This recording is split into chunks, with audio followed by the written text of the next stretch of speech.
आपण माने पनीर खाइबाकू निश्चय भल पाउथिबे किंतु कौन आपण जानिचंती कि एई स्वादिष्ट पनीर भितरे एमिति कौन लुचि रहिछि जहाँ आम शरीर पई एते लाभदायक।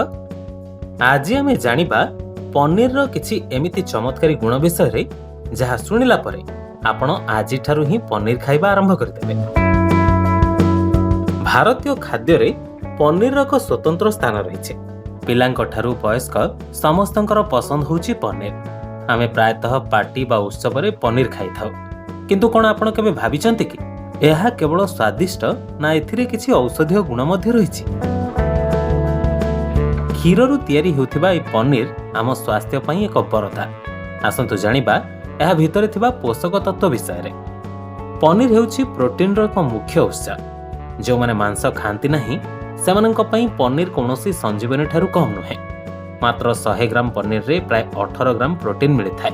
एहा सहित एथिरे प्रचुर परिमाण रे कैल्शियम, विटामिन डी एवं सुस्थ फैट रहिथाय।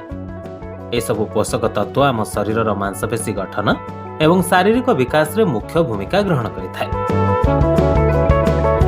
पनीर रे थिबा कैल्शियम एवं फास्फोरस आम हाड़ एवं दांत को मजबूत करिबारे सहायता करे। बयस बढ़िबा सहित हाड़ दुर्बल हेबा एक साधारण समस्या किंतु नियमित पनीर खाइबा द्वारा गंठी बिंधा एवं हाड़ जनित रोगरू रक्षा मिलिथाय। एहा छड़ा पनीर आम पाचन तंत्र को मध्य सुस्थ रखिबारे सहायता करे। पनीर रे थिबा मैग्नेशियम कोष्ठकाठिन्य भली समस्या को दूर करे। ओजन कम करबा को चाहथिबा लोकंक पई मध्य पनीर लाभदायक कारण एहाकू खाइबा द्वारा पेट अधिक समय पर्यंत भरा रहिथाय एवं बारंबार भोक लागे नाही।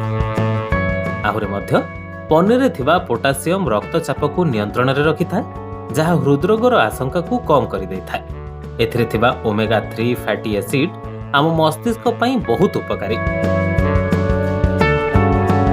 तबे पनीर खाइबार सठिक उपाय कौन? अधिक तेल मसला दे पनीर को रांधिले एहार पोषक तत्व नष्ट हो जाइथाय। सर्वाधिक लाभ पाइबा पई आपण कंचा पनीर किंबा सामान्य सेका हेतिबा पनीर को सालाड सहित खाई परिबे। तेणु आज ही निज खाद्य रे सुस्थ एवं सतेज पनीर को शामिल करंतु एवं निजको निरोग रखंतु। वीडियोटी भल लागिथिले लाइक एवं शेयर करने को जमारू भूलंतुनि।